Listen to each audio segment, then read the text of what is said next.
There's been growing talks that in 2026, interest rates are potentially going to increase, when after 2025, we're seeing rates drop. But have they dropped too quick? What is going on? Are we going to see interest rates increase this year? Is it going to put more pressure now on homeowners and investors? And are we going to see house prices potentially drop in value? And so what we're going to talk about today is the bond market and what's happening at the moment with interest rates. So normally the 1-year bond market is a good reflector of if interest rates are going to go up, or if the cash rate is going to go up or down. Now the cash rate is a reflection of the interest rate, and the cash rate is a reflection of what you will get as a percentage in a term deposit, depending on which lender you go to. So for example, at the moment, the cash rate in Australia is at 3.6%. And what that means is that potentially if you put your money in a term deposit with a bank, you probably get roughly around 3.6% growth on that money per year, hypothetically. The interest rate will reflect that. So if that cash rate goes up and down, then the cash rate will affect the interest rates following that trend as well, up or down. The cash rate at the moment is at, let me take that back. The 1-year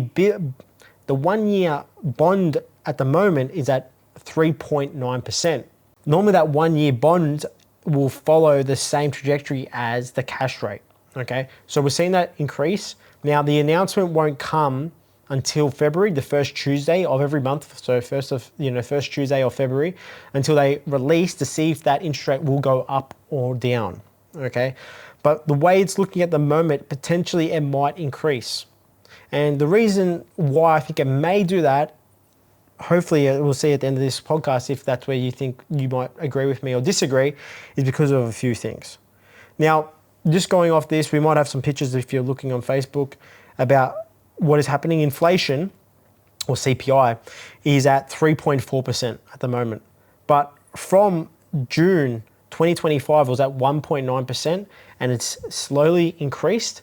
It's dipped a little bit in November 2025, and it's gone to 3.4%. So there is a bit of a dip, but it has, increased.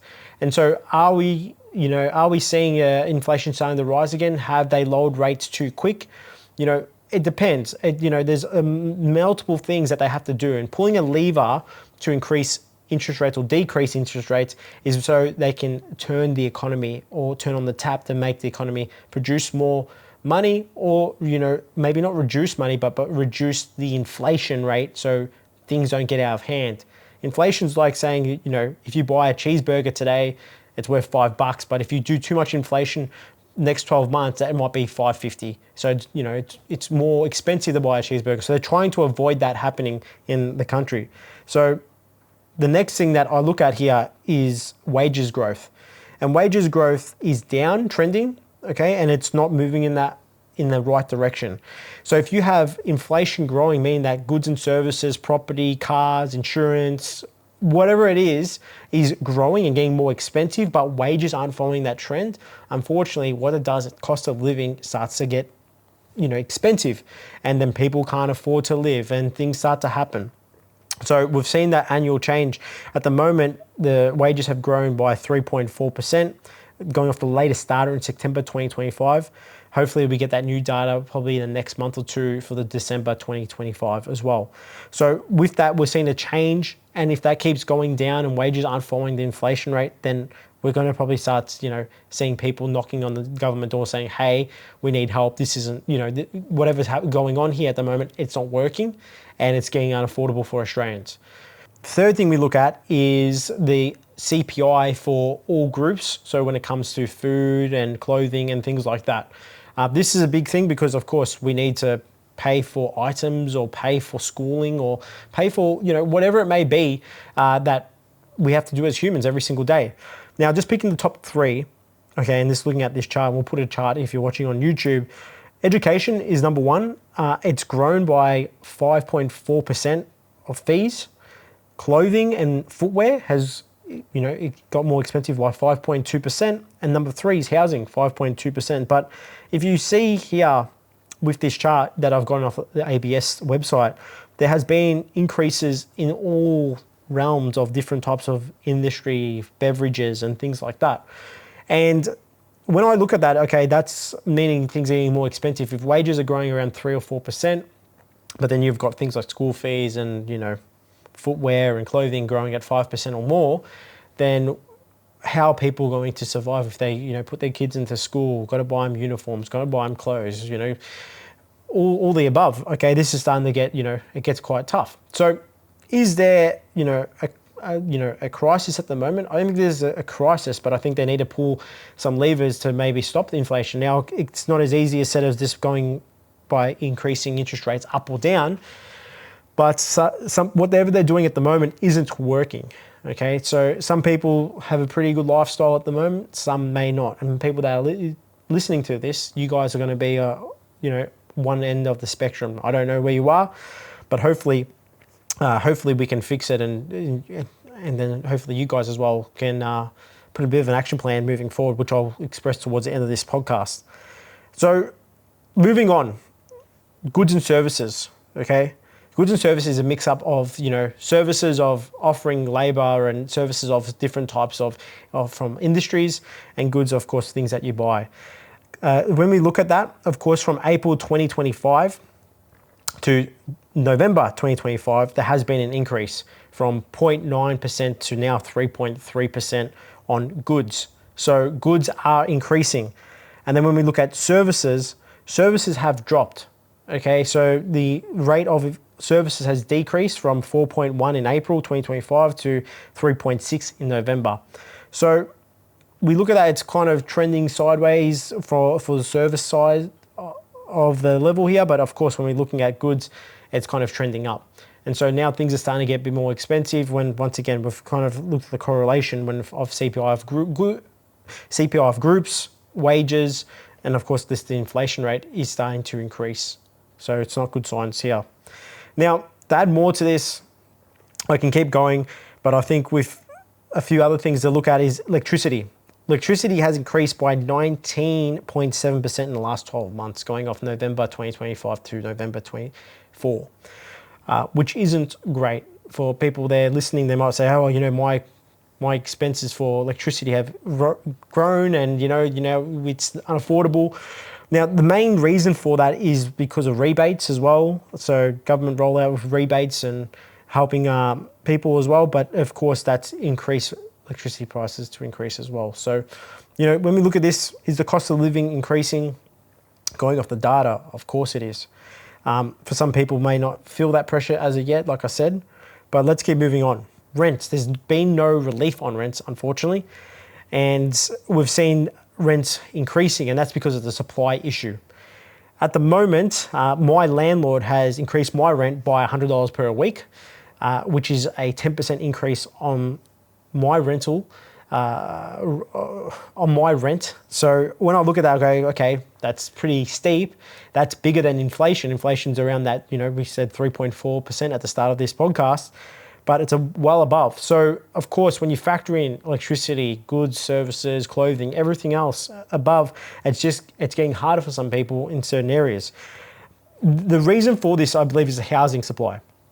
There's not enough houses to put on the market for rent, and unfortunately, it's having an effect on rental prices across the country. If we look at 2020 to now 2026, there was over 110,000 properties advertised for rent in Australia. Today, that's dropped down by more than 50%. So with that, that's not helping. And so we're starting to see rents increase and everything increase across the board. Now, one of my things that I nail this down to as well is the next thing is migration.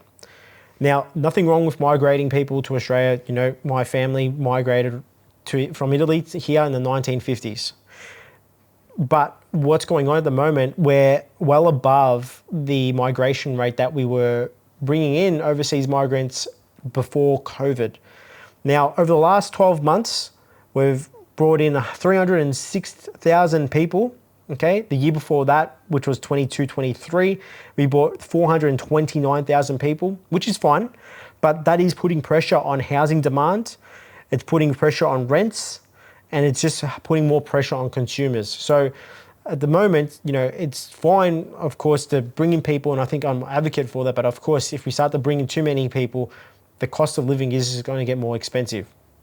And so really the solution to this, and when we listen to this, some people might be listening going, oh, this is scary. What can we do?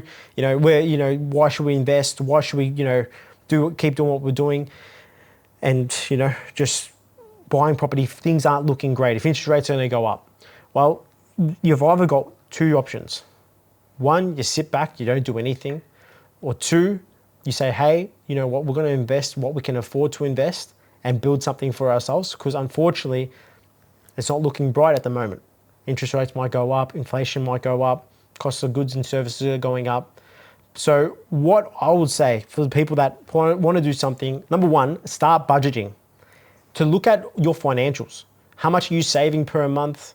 What you put a budget in place and start up a separate account. So what I do personally, I got two accounts. I got a savings account and I got an expense account. I put all my money into my expense account that I'm going to be spending for the next 2 weeks and factor in all my fixed goods like rent, bills that will come in frequently like phone bill, electricity and things like that. And then all the costs that are there's no variance that can just inflate because of you go to groceries, you got to spend a little bit more this week because you got less food in the fridge. I put a buffer in place. So got my fixed goods, and of course the goods that will fluctuate, I'll put that into my savings account, my expense account, and I'll spend it after 2 weeks. I know then how much I'm saving. If I put myself, say, $2,000 for those 2 weeks, and then I'm going to be saving X percentage of my wage per those 2 weeks in my savings account, then I know how much I'm saving. By doing this, you get clarity. Without clarity, your mind's all muddled. You don't know if you can invest. You're scared. You got the emotion of, oh, I don't know if this is going to help me. You get rid of that. And you start to say, okay, I'm going to take action on my finances. Then if you're saving $2,000, $3,000 per a week, or per month, I should say, then you can start to say, okay, next step is, can we buy an investment property or can we invest our money? Once again, full disclaimer, this is not financial advice, but this is the right way to go about if you want to invest for your future.